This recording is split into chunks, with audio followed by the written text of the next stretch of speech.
Meredith, thank you so much. Well, she's a home cook from Santa Barbara. We consider her a friend, basically. She's been on the show so many times. And she's competing against other home cooks across the U.S. for a shot at $50,000. Tony is out on the patio about to cook up an Easter recipe with Vanessa Craig. Good morning, guys. Sharon, it is no surprise that Vanessa Craig has made it so far on All-Star Academy. We have been watching you and rooting for you. We are so proud. How does it feel to watch yourself week after week now? It's not getting any easier, I have to tell you that. I'm still a total spaz, and but it's amazing. It's just an amazing opportunity, and I just like this. I just watch like, oh my God, who's that? It's me. What do your family and friends say when they see you week after week? It's so much fun watching their reactions. You know, they're rooting for me, and then like someone else will come on and be like, no, and I'm like, yeah. It's a lot of fun. I just feel really, really proud of myself, and also proud of my friends and family for really getting me here today. And you know, I just want to make everybody proud. Yeah, of course, you're making us proud.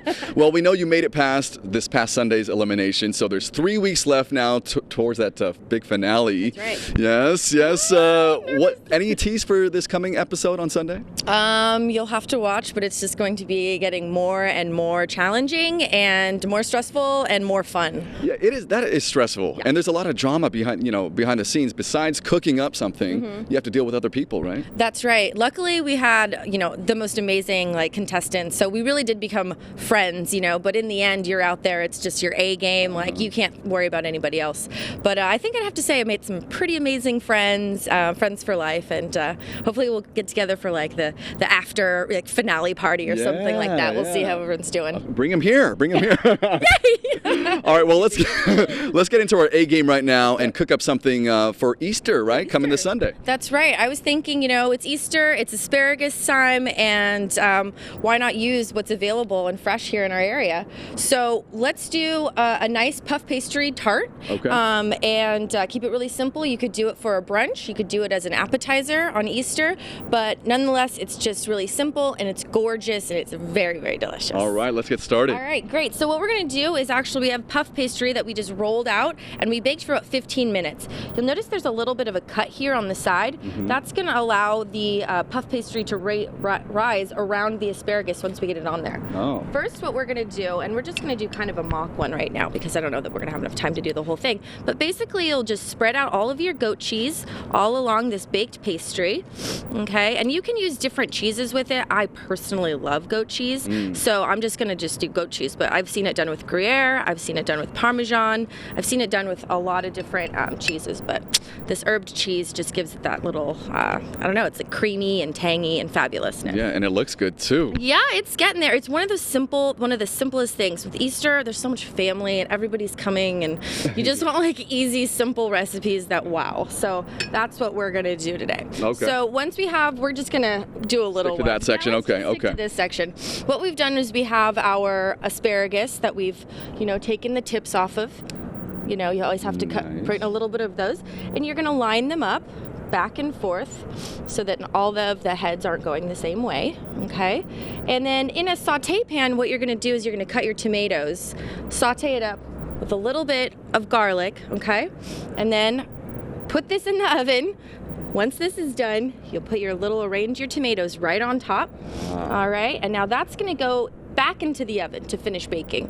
So we'll leave it at that. So it goes in the oven twice? It goes in the oven twice, okay. Yeah. So 15 minutes and then another 15 minutes once it's all done. So after that, let's take this guy. Magic of television. Magic. Oh my goodness, that was the fastest ever. So we'll move this over here and that over there, excuse me. And what you have is your finished tart here. Now, I love balsamic, so we have this amazing glaze, and you can make your own reduction if you have time. I like to purchase it. I'm a home cook here. So what we're going to do is just kind of drizzle it all the way around. Now, this is one of those things that's kind of sweet, right? So you have your tangy, your sweet, you have your crunchy. So you're really getting a lot of the different flavor elements on top of that, and that's awesome. We have a little bit of salt. We also have lemon pepper. So we're just going to put a little bit of lemon pepper right on top. You make it look so easy, Vanessa. I mean, look at that presentation. My goodness. Thank you so much. I mean, presentation is a huge thing, as we see on the show and we see everywhere at restaurants. How hard is it to finally get to that stage of making it look good? Well, I think it's one of those things you have to just kind of keep on and keep at, and being an artist and a visual, just having that kind of eye definitely helps. But just kind of take the time to take your time with putting your food together, I'd have to say. Keep your, nothing bunched up, and, eat with your eyes first, right? So however you think that it looks most delicious is usually is going to be the best outcome, I think. So just take your time, get that little inner artist out, and put it on a plate. Yeah. Now on the show, you have the chefs telling you what to do when you're making things. How hard is that? I mean, here you're telling us what to do, but when you have somebody else telling you, is that difficult? Yeah, with the clock running, definitely, it's funny, you don't have time to put it in a measuring cup and put in your teaspoons and things like that. So I'm pouring vinegar or oil, looking back over is this good? Is this good, chef? And he's like, God, yeah, do it. So it's much easier cooking at home, I have to say. But I think you just, you have to listen to your mentor. That's what it's all about. It's home cooks learning from these iron chefs, these master chefs. So you just take it with a grain of salt, It's they're yelling at you, but guess what? Guess who's yelling at you? Michael Simon. I'm like, yell at me all day.